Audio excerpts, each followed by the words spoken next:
من الشیطان اللعین الرجیم بسم اللہ الرحمن الرحیم الحمد للہ الذی لا یبلغ مدحتہ القائلون ولا یحصی نعماءہ العادون ولا یؤدی حقہ المجتہدون الذی لا یدرکہ بعد الہمم ولا ینالہ غوث الفطن الذی لیس لصفتہ حد محدود ولا نعت موجود ولا وقت معدود ولا اجل ممدود فطر الخلائق بقدرتہ ونشر الریاح برحمتہ ووتد بالصخور میدان ارضہ ثم الصلاة والسلام علی رسول الثقلین محبوب رب المشرقین والمغربین وسیلتنا فی الدارین جد الحسن والحسین ابی القاسم محمد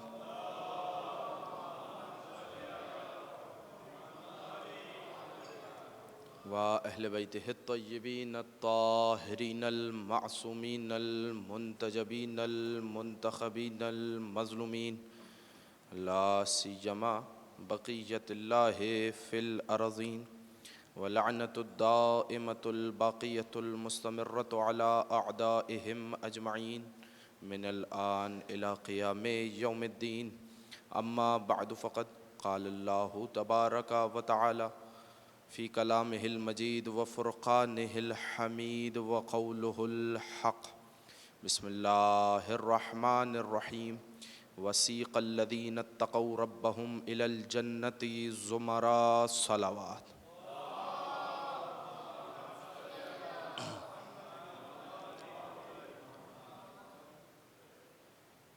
عزیزان محترم، عزاداران سرکار سید الشہداء، شب جمعہ ہے اور شب جمعہ یقیناً بارگاہ خداوندی میں تقرب حاصل کرنے کے لیے بہترین رات ہے، اور اس شب بارگاہ الہی میں آل محمد کے ذکر سے زیادہ اور کیا چیز قریب کرے۔ تو یقیناً شب جمعہ کی مناسبت سے میں نے سورہ زمر کی 73 نمبر کی آیت کا ایک ٹکڑے کو آپ حضرات کی خدمت میں پیش کیا، اور لہٰذا مجھے رعایت بھی رکھنی ہے شب جمعہ کی، اس لیے اگر آپ اسی طریقے سے سنتے چلیں گے تو بہت مختصر سے وقت میں مجھے ایک پیغام دینا ہے۔ آیت میں ارشاد ہوا وسیق الذین اتقوا ربهم الی الجنة زمرا، کہ قیامت کے روز پروردگار عالم ان لوگوں کو جنہوں نے اپنے رب کا تقوی اختیار کیا، جن کے دلوں میں اپنے رب کا خوف تھا، تو انہیں جنت کی جانب گھسیٹا جائے گا، جنت کی جانب لے جایا جائے گا۔ بھائی دیکھیے، بات اگر یہ ہو کہ اگر یہ کہا جائے کہ جہنم کی جانب دھکیلا جائے گا، جہنم کی جانب گھسیٹا جائے گا، تو یہ بات تو سمجھ میں آتی ہے، توجہ فرمائیے گا۔ اگر جہنم کی جانب گھسیٹا جائے گا تو یہ بات تو سمجھ میں آتی ہے، بھائی جن پر جہنم واجب ہو گئی ہو تو وہ قیامت کی ہولناکیاں دیکھ رہے ہوں، جہنم کا عذاب دیکھ رہے ہوں، اس کی آگ کو دیکھ رہے ہوں، اور جانے سے انکار کر دیں تو اللہ حکم دے گا فرشتوں کو کہ انہیں دھکیل کے لے جاؤ اور جہنم میں ڈالو۔ لیکن یہ بتائیے کہ یہ کون سے مومنین ہیں کہ جن کو جنت کی جانب لے جایا جائے گا؟ توجہ فرمائیے گا، جنت کی جانب گھسیٹ کے لے جایا جائے گا، چلا کر لے جایا جائے گا۔ تو یہ کون لوگ ہیں؟ اگر آپ نے توجہ فرما لیا تو ایک یہ منظر ہے کہ مومنین ہیں جنہیں جنت کی جانب لے جایا جا رہا ہے۔ اس کا مطلب یہ ہے کہ شوق سے نہیں جا رہے، لے کر جایا جا رہا ہے، یہ ہے ایک منظر۔ اگر آپ منظر بدل دیجئے تو قیامت کا ایک اور منظر ہے کہ لوگ شوق جنت میں جنت کی جانب ایک مرتبہ دوڑ رہے ہوں گے تو آواز قدرت آئے گی، اے میرے فرشتوں پہرا لگاؤ، وقفوہم انہم مسئولون۔ اگلی آیت پڑھیے میں نے قرآن کی، وقفوہم، انہیں ان کی جگہ پر روکو، انہم مسئولون، ان سے سوال کیا جائے گا۔ بڑی خصوصی توجہ، اب جب انہیں فرشتے روکیں گے، ان سے سوال کیا جائے گا تو وہ لوگ کہیں گے دیکھیں نمازیں ہماری پوری ہیں، روزے ہمارے پورے ہیں، حج بھی ہم نے کیا ہوا ہے، زکوٰۃ بھی ہم نکالتے تھے، خمس بھی ہم ادا کرتے تھے، تو ہمیں روکا کس بات سے جا رہا ہے؟ کہ تمہارے اعمال کی قبولیت کی سند کیا ہے؟ بڑی خصوصی توجہ، تمہارے اعمال کے قبولیت کی سند کیا ہے؟ تو وہ سوال کریں گے کہ اعمال کے قبولیت کی سند کیا، کس چیز کو کہا جاتا ہے؟ تو آواز قدرت آئے گی هو الولایۃ لعلی ابن ابی طالب علیہ السلام۔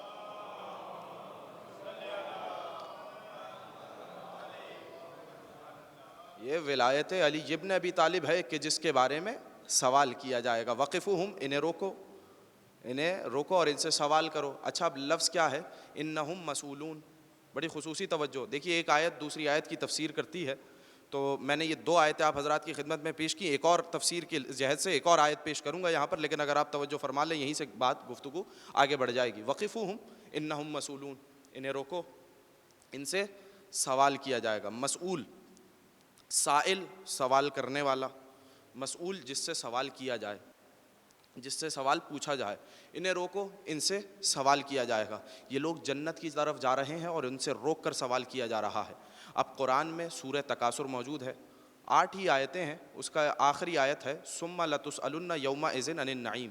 دیکھیے یہ سورہ تکاثر بڑی قیمتی سورہ ہے، اور روایات میں وارد ہوا ہے کہ جو شخص سونے سے پہلے اس سورہ کی تلاوت کرے گا، بہت مختصر سی سورہ ہے، تقریباً آدھا منٹ درکار ہوتا ہے اس کی تلاوت کے لیے، تو فشار قبر سے بھی بچاتی ہے۔ جس طریقے سے سورہ ملک کی تاکید ہے، اس طریقے سے سورہ تکاثر کی تاکید ہے۔ اور پھر روایت میں وارد ہوا کہ جب بارش ہو رہی ہو تو سورہ تکاثر کی تلاوت کی جائے، تو بارش کے قطروں کے حساب سے اللہ گناہوں کو محو کرتا چلا جاتا ہے اور حسنات میں اضافہ کرتا چلا جاتا ہے۔ تو یہ ہے سورہ تکاثر، آخری آیت ہے ثم لتسألن یومئذ عن النعیم، کہ پھر ان سے پوچھا جائے گا نعمت کے بارے میں۔ توجہ فرمائیے گا، پھر ان سے پوچھا جائے گا، کس کے بارے میں پوچھا جائے گا؟ نعمت کے بارے میں۔ تو اب آپ، بہت سے لوگوں نے یہاں پر لکھا، بہت سے مفسرین نے، میں آپ سے سوال کرتا ہوں، آپ کی عدالت میں ایک سوال پیش کرتا ہوں، آپ انصاف سے جواب دیجیے گا۔ بہت سے لوگوں نے یہاں پہ لکھا کہ کھانے کے بارے میں سوال ہوگا، میووں کے بارے میں سوال ہوگا، جتنی نعمات کا دنیا میں استعمال کیا ہے ان کے بارے میں سوال کیا جائے گا۔ میں آپ سے سوال کرتا ہوں کہ اگر آپ کے گھر میں کوئی مہمان آئے تو کیا آپ اس سے سوال کرتے ہیں کہ میرے گھر میں کتنا کھانا کھایا؟ بڑی خصوصی توجہ چاہ رہا ہوں۔ تو یہ سوال کون سا ہے؟ اور خصوصاً اگر آپ توجہ فرما لیں تو ایک اور نقطہ پیش کروں، یہ دنیاوی نعمتوں کو آخر اخروی نعمتوں پر قیاس نہیں کیا جا سکتا۔ توجہ فرمائیے گا، دنیاوی نعمتوں کو اخروی نعمتوں پر قیاس نہیں کیا جا سکتا، اس لیے کہ دنیاوی نعمتیں جتنی بھی ہیں وہ رفع علم یا زوال علم کا نام ہے۔ توجہ، وہ رفع علم کا نام ہے، یعنی درد زائل ہوا، درد دور ہوا، اسی کا نام نعمت ہے۔ بھوک لگی، بھوک کسے کہتے ہیں؟ جا کے طبیبوں سے، حکماء سے سوال کیجئے، بھوک کس چیز کا نام ہے؟ کہا معدے میں ایک درد اٹھا، آپ نے کھانا کھایا، وہ درد دور ہوا، اس کا نام ہے نعمت۔ توجہ فرمائیے گا۔ اسی طریقے سے پیاس لگی تو پانی طلب ہوا، جسم نے پانی طلب کیا، آپ نے پانی پیا، پیاس بجھ گئی، یہ ہے نعمت۔ تو رفع علم کا نام ہے۔ ادھر درد دور ہوا تو جو بھی شے درد کو زائل کرے اسے نعمت کہا جاتا ہے۔ اور میں عجیب بات کہنے لگا ہوں، اگر آپ توجہ فرما لیں کہ اخروی نعمتوں پر اس لیے قیاس نہیں کیا جا سکتا کہ کسی شخص سے کہیے کہ جو پیٹ بھر کر کھانا کھا چکا ہو، ذرا اب تو کھانا کھا کے دکھائے، چاہے اس کے من پسند کھانا بھی رکھا جائے مگر وہ تناول نہیں کر سکتا۔ تو لیکن اگر یہ اخروی نعمت ہوتی تو لا حساب ہوتی، جتنی مرضی چاہتا اتنا استعمال کرتا۔ بڑی خصوصی توجہ، جتنی مرضی آتی اتنا استعمال کرتا، لیکن یہاں پر رفع علم کا نام ہے۔ تو یہ کون سی نعمت ہے جس کے بارے میں سوال کیا جا رہا ہے؟ تو مجھے قرآن میں ایک اور آیت ملی جس میں اللہ نے ارشاد فرمایا، وہ کس موقع پر نازل ہوئی کہ جب غدیر کے میدان میں رسول خدا نے علی کا بازو پکڑ کے کہا تھا من کنت مولا ہو فہذا علی مولا، فوراً آیت نازل ہوئی تھی الیوم اکملت لکم دینکم واتممت علیکم نعمتی۔ آج کے دین بھی مکمل ہو گیا، آج کے دن نعمتیں بھی تمام ہو گئی۔ آج کے دن دین بھی مکمل ہو گیا، آج کے دن نعمتیں بھی تمام ہو گئی۔ تو کس کے بارے میں سوال کیا جائے گا؟ نعمتوں کے بارے میں۔ آئیے واپس اسی آیت کی طرف، مومنین کو لے جایا جائے گا جنت کی جانب۔ ایک لمحے کے لیے توجہ فرمائیے، دیکھیے ہم عبادت کس لیے کرتے ہیں؟ جنت کے لیے کرتے ہیں نا۔ آپ یہاں پر بیٹھے ہیں، میں پوچھوں آپ سے کہ آپ جتنے سجدے ادا کر رہے ہیں، نمازیں پڑھ رہے ہیں، تو ساری کائنات میں ہر انسان یہی کہے گا یا تو جنت کی لالچ میں عبادت ہو رہی ہے یا جہنم کے خوف سے ہو رہی ہے۔ لیکن پوری کائنات میں جملہ بدل دوں، پوری کائنات آدم و عالم میں فرد وحید ہے ابو طالب کا بیٹا، جس نے کہا کہ نہ میں جنت کی لالچ میں عبادت کرتا ہوں، نہ جہنم کے خوف سے عبادت کرتا ہوں، بلکہ میں خدا کی عبادت اس لیے کرتا ہوں کہ وہ لائق عبادت ہے۔ بڑی خصوصی توجہ، یہ عبادت کا فلسفہ ہمیں دیا ہی آل محمد نے ہے۔ انہوں نے بتایا ہے کہ ہم عبادت اس لیے کرتے ہیں کہ وہ لائق عبادت ہے، نہ جنت کی لالچ میں عبادت ہے، نہ جہنم کے خوف سے، اس لیے کہ وہ محتاج عبادت نہیں ہے، وہ لائق عبادت ہے۔ میں نے پھر ایک جملہ کہا ہے، وہ محتاج عبادت نہیں ہے، وہ لائق عبادت ہے۔ اب جب یہ بات مکمل ہو گئی، یہاں پر ایک لمحے کے لیے میں رکوں گا، اس لیے کہ جنت کی لالچ میں وہ عبادت کرے کہ جسے جنت میں جانے کا یقین نہ ہو، بڑی خصوصی توجہ، اور جو جنت اور جہنم کا تقسیم کرنے والا ہو۔ دیکھیے بہت سے افراد مجھے دیکھ رہے ہیں، یا میں روایات ہیں مختلف، میں اپنی طرف سے تو پڑھ نہیں رہا، یا علی انت قسیم النار والجنہ، علی تم جنت اور جہنم کو تقسیم کرنے والے ہو۔ تو یہی حیرانگی دربار مامون میں بھی ہوئی تھی کہ جب مامون نے پوچھا تھا کہ اے فرزند رسول، آپ کے 8ویں امام امام علی رضا علیہ الصلوۃ والسلام سے سوال کیا گیا،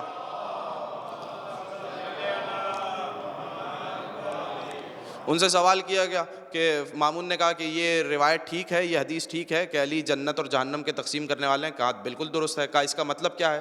کہا تم نے نہیں سنا کہ میرے رسول نے کہا کہ علی سے محبت وہی کرے گا جو مومن ہوگا، علی سے بغض وہی رکھے گا جو کافر یا منافق ہوگا؟ کہا یہ روایت تو سنی ہے۔ کہا بس فیصلہ ہو گیا، جو محبت کرے گا وہ مومن ہوگا اور مومن جنت میں جائے گا، جو بغض رکھے گا وہ کافر ہوگا اور کافر جہنم میں جائے گا۔ یہ کہہ کے امام اٹھے اور امام اس دربار سے تشریف لے جانے لگے۔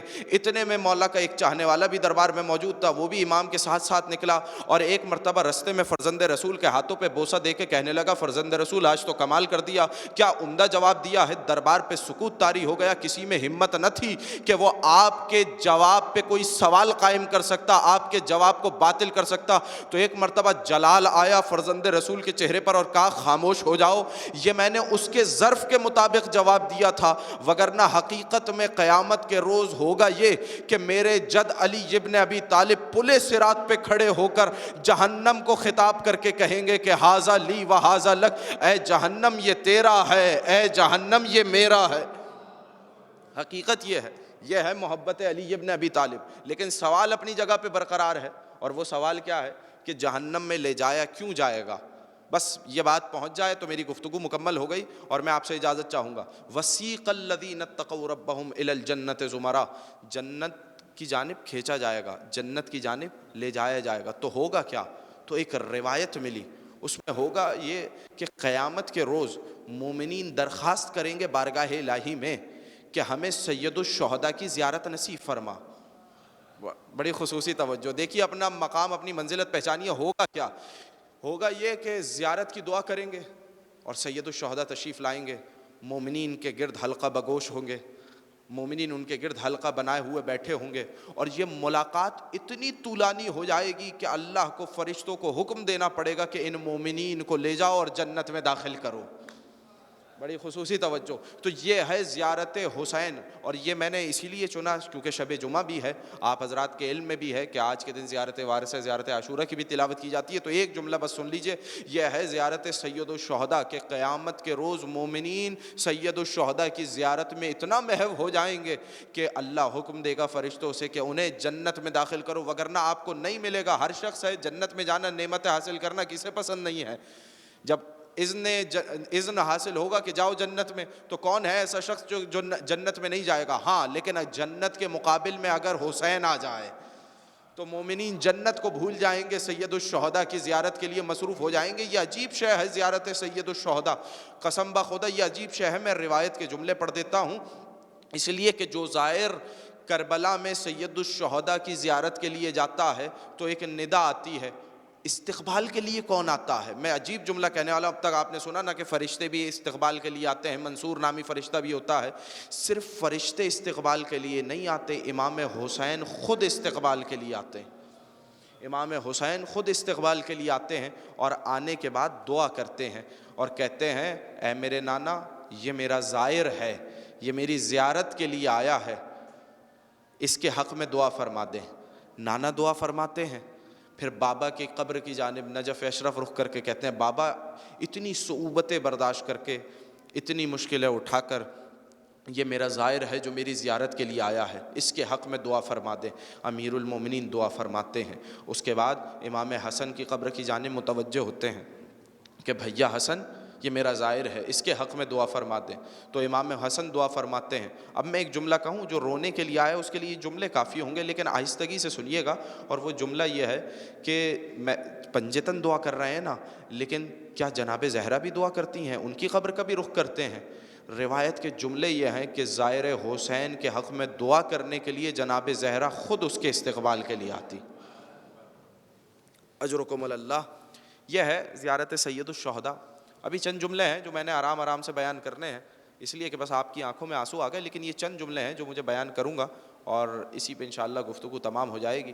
قیامت کے روز سید الشہداء کی زیارت میں مومنین اتنے محو ہوں گے۔ اور یہ زیارت امام حسین ہے کیا؟ عجیب بات یہ ہے، یہ شفاعت سید الشہداء یہ ہے کیا؟ دو ہی تو شفاعتیں ہیں، ایک سید الشہداء کی شفاعت ہے اور ایک جناب زہرا کی شفاعت ہے۔ یہ قیامت کے روز جو شفاعت ہوگی، جناب زہرا مومنین کی شفاعت کریں گی اور ساتھ میں کیا لائیں گی؟ امام حسین کا کرتا لے کر آئیں گی۔ یہ شفاعت جناب سیدہ نے ایسے نہیں مانگی۔ اگر آپ توجہ فرما لیں، روایت بڑی عجیب و غریب ہے۔ روایت کا جملہ یہ ہے کہ جب جناب سیدہ اس دنیا سے رخصت ہو رہی تھی تو کہا اے ابو الحسن، جب وصیتیں کر چکی تو ایک شیشی عطا کی، کہ اس شیشی کو میرے کفن میں رکھ دینا۔ پوچھا اے شہزادی یہ شیشی میں ہے کیا؟ کیا اس میں وہ آنسو ہیں جو آپ نے خوف خدا میں بہائے؟ کہا نہیں اے ابو الحسن، تم نے سوال کر کے مجھے میری شادی کا وقت یاد دلا دیا۔ کہا اس وقت کیا ہوا تھا؟ اس کا تعلق کیا ہے اس شیشی کا؟ کہ جب میرے بابا میرے پاس آئے، کہا اے بیٹی، میں نے اللہ کے حکم سے تمہارا رشتہ علی ابن ابی طالب سے طے کر دیا، کیا تم راضی ہو؟ کہا ہاں بابا، میں شادی سے راضی ہوں۔ مہر رکھا گیا، مہر بتایا رسول خدا صلی اللہ علیہ وآلہ وسلم نے، تو اس وقت شہزادی نے کہا میں شادی سے راضی ہوں مگر مہر سے راضی نہیں ہوں۔ عجیب جملے ہیں روایت کے۔ تو رسول واپس پلٹنے لگے، ادھر جبریل آئے، کہا جاؤ اور شہزادی سے کہو، اپنی دختر سے کہو کہ ہم نے اس کے مہر میں تمام دریا اور سمندر عطا کر دیے۔ وہ آئے، بیان کیا تمہارے مہر میں تمام دریا اور سمندر ہیں۔ کہا میں علی سے شادی پہ راضی ہوں مگر اس مہر پہ راضی نہیں ہوں۔ عجیب جملے ہیں روایت کے کہ پھر پلٹے رسول، ادھر پھر جبریل نازل ہوئے اور کہا کہ جاؤ اور جا کر فاطمہ سے کہو اللہ نے خاص درود و سلام کے بعد کہا ہے کہ ہم نے تمہارے مہر میں تمام پہاڑ اور تمام معادن عطا کیے۔ رسول پھر آئے، پھر بتایا، جناب سیدہ نے وہی جواب دیا میں علی سے شادی پہ راضی ہوں مگر اس مہر پہ راضی نہیں ہوں۔ پھر واپس فرشتہ آیا اور اس نے کہا کہ ہم نے فاطمہ کے مہر میں پوری زمین لکھ دی ہے۔ کہا میں اس مہر پہ راضی نہیں ہوں، اس شادی پہ راضی ہوں۔ تو ایک مرتبہ رسول بیٹھ گئے، کہا فاطمہ تم مہر میں کیا چاہتی ہو؟ کہا بابا میں نے راتوں کو آپ کو دیکھا ہے کہ آپ زلفوں کو بکھرائے ہوئے صحن خانہ میں آ کے دعا کرتے ہیں کہ بار الہ میری امت کو بخش دے، تو میں پروردگار عالم سے اپنے مہر میں چاہتی یہ ہوں کہ پروردگار عالم آپ کی امت کی شفاعت کر دے۔ اسی وقت آسمان سے ایک ورقہ نازل ہوا جس پہ لکھا ہوا تھا کہ یہ وعدہ ہے علی اعلیٰ کا اپنی کنیز خاص فاطمہ زہرا کے ساتھ کہ جب روز محشر یہ ورقہ لے کر وہ قیامت کے روز آئے گی تو اللہ جسے فاطمہ کہے گی اس کی شفاعت کر دے گا، اس کی بخشش کر دے گا، جسے فاطمہ چاہے گی۔ تو یہ ہیں جناب سیدہ۔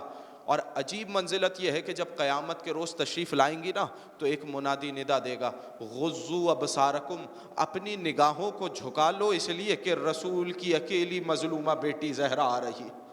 اجرکم اللہ۔ رونے میں بخل نہ کریے گا، رونے میں کوئی کمی نہ کریے گا، اس لیے کہ یہی آنسو تو مال مجلس ہے نا۔ اجرکم اللہ، مولا آپ کو کوئی غم نہ دے۔ سب اپنے اپنی آنکھوں کو جھکا لو، اپنے اپنے سروں کو جھکا لو، اس لیے کہ شہزادی کی سواری آ رہی ہے۔ شہزادی کی سواری آئے گی اور ایک مرتبہ جب اپنا مقدمہ پیش کریں گی تو آواز آئے گی اے زہرا اس امت کی شفاعت کے لیے لائی کیا ہو؟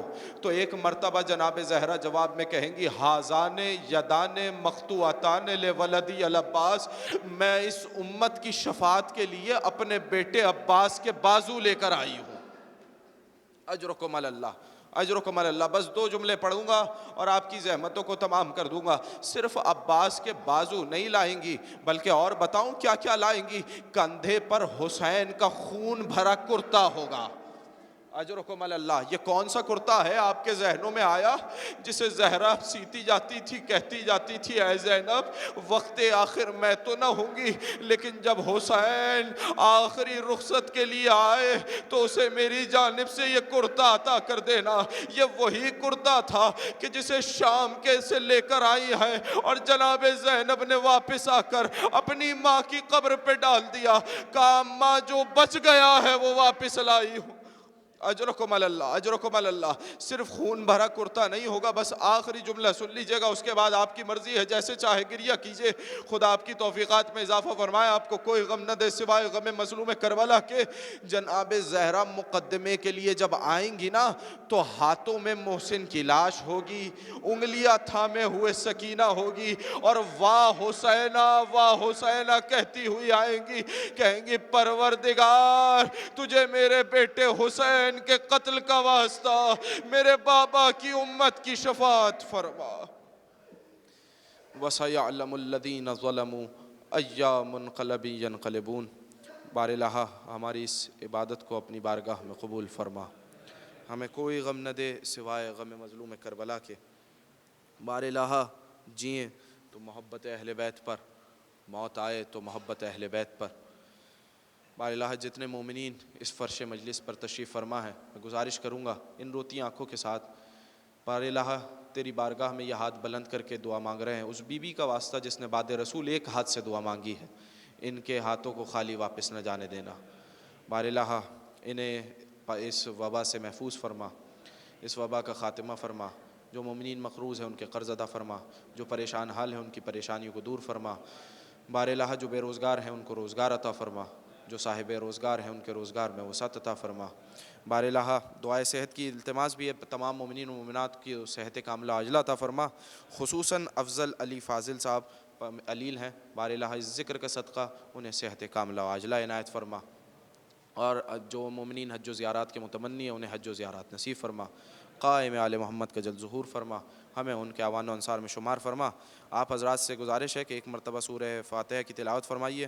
مرحوم محمد ہاشم ابن محمد رضا، مرحوم عفیفہ ہاشم بنت محمد رفیق رؤوفی، مرحوم مریم بنت محمد رضا، مرحومہ مریم بنت شفیق حسین ایڈن والا، مرحوم فیروز علی ابن غلام علی راشد اور ان کے خاندان کے تمام مرحومین، مرحومہ فریدہ فیروز بنت رجب علی دھالا اور ان کے خاندان کے تمام مرحومین، مرحوم افضل حسین لدھانی ابن حبیب علی اور ان کے خاندان کے تمام مرحومین، مرحوم غلام علی ابن راشد علی دینا اور ان کے خاندان کے تمام مرحومین، مرحومہ کلثوم بائی بنت جان محمد اور ان کے خاندان کے تمام مرحومین، مرحوم رجب علی دھالا اور ان کے خاندان کے تمام مرحومین، مرحومہ کلثوم بائی بنت مولدینہ اور ان کے خاندان کے تمام مرحومین، علی بھائی خاندان کے تمام مرحومین، حاجی خاندان کے تمام مرحومین، مرحوم یوسف احمد خاندان کے تمام مرحومین،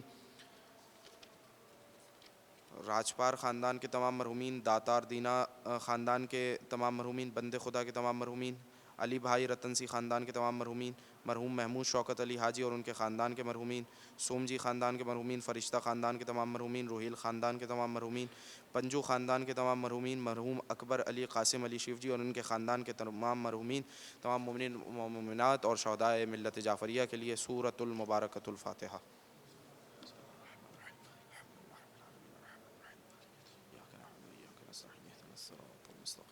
صراط الذين أنعمت عليهم غير المغضوب عليهم